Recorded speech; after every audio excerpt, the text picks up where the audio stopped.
سب سے پہلے مصلی پہ آنے میں ابو بکر، سب سے پہلے نبی کے منبر پہ کھڑے ہو کے خطبہ ارشاد فرمانے والا ابو بکر، حضور کی وفات کے بعد سب سے پہلے روزے میں سونے والا ابو بکر، میدان محشر میں سب سے پہلے روزے سے اٹھ کے نبی کے پاس جانے والا ابو بکر، تو اللہ نے ابو بکر کو ہر خیر میں اول رکھا ہے۔ جب باقی خیروں میں اول ہے تو خلافت میں بھی صدیق اول ہے۔ ابو بکر کہتے ہی پہلے، ابو بکر کہتے ہی پہلے علماء کے وجود سے فائدہ اٹھاتے تھے۔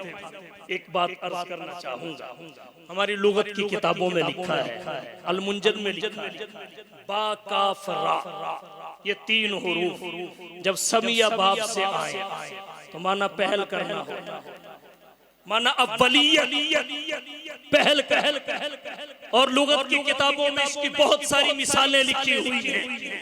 ماں باپ کے پہلے بچے کو عربی میں البکرہ کہتے ہیں، پہلے نکلنے والے میوے کو الباکورت کہتے ہیں، موسم بہار کی پہلی بارش کو المبکر کہتے ہیں، سب سے پہلے فصل اگانے والی زمین کو ارض مبکار کہتے ہیں، سب سے پہلے مراد کو پانے والے کو البکیرہ کہتے ہیں، جس عورت کے پاس پہلے پہل جایا جائے اسے باکرہ کہتے ہیں۔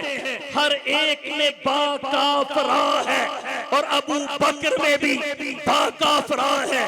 جب اس سے پہلے اب آئے گا اور اب کی اضافت بکر کی طرف ہوگی تو معنی بنے گا کثرت سے پہل کرنے والا، کثرت سے پہل کرنے والا۔ محمد حسین ہیکل نے اپنی کتاب ابو بکر میں لکھا ہے کہ ابو بکر کو ابو بکر کہنے کی حقیقی وجہ تو معلوم نہیں ہو سکی، البتہ بعد میں آنے والے مورخین نے لکھا ہے انہو بکر الی الاسلام قبل غیرہ، وہ سب سے پہلے اسلام لائے ہیں اس لیے انہیں ابو بکر کہتے ہیں، سب سے پہلے اسلام لائے اس لیے انہیں ابو بکر۔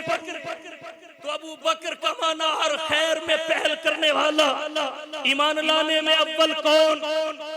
بلند آواز سے ایمان لانے میں اول کون؟ پھر پہلی مسجد بنانے والا کون؟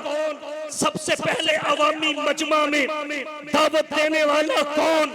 حضور کے لیے سب سے پہلے مار کھانے والا کون؟ حضور پر سب سے پہلے ایمان لا کے آپ کی تصدیق کرنے والا کون؟ متقین میں سب سے پہلے کون؟ معراج کی تصدیق کرنے والوں میں سب سے پہلے کون؟ ابو بکر۔ ہر بھلائی میں ابو بکر اول ہے۔ اور کہنا چاہوں گا حضور سرور عالم صلی اللہ علیہ وسلم کے بعد سب سے پہلے مصلی پہ آنے میں ابو بکر، سب سے پہلے نبی کے منبر پہ کھڑے ہو کے خطبہ ارشاد فرمانے والا ابو بکر، حضور کی وفات کے بعد سب سے پہلے روزے میں سونے والا ابو بکر، میدان محشر میں سب سے پہلے روزے سے اٹھ کے نبی کے پاس جانے والا ابو بکر، تو اللہ نے ابو بکر کو ہر خیر میں اول رکھا ہے۔ جب باقی خیروں میں اول ہے تو خلافت میں بھی صدیق اول ہے۔ صدیق اکبر، تیری صداقت پہ کیسے کس کو کلام ہوگا کہ دونوں عالم میں بعد نبیوں کے اونچا تیرا مقام ہوگا۔ نبی کا روزہ ہے جس کا مدفن، رشک عالم ہے جس کا مسکن، خدا کی جنت بھی جس کو ترسے وہ کتنا ذی احترام ہوگا۔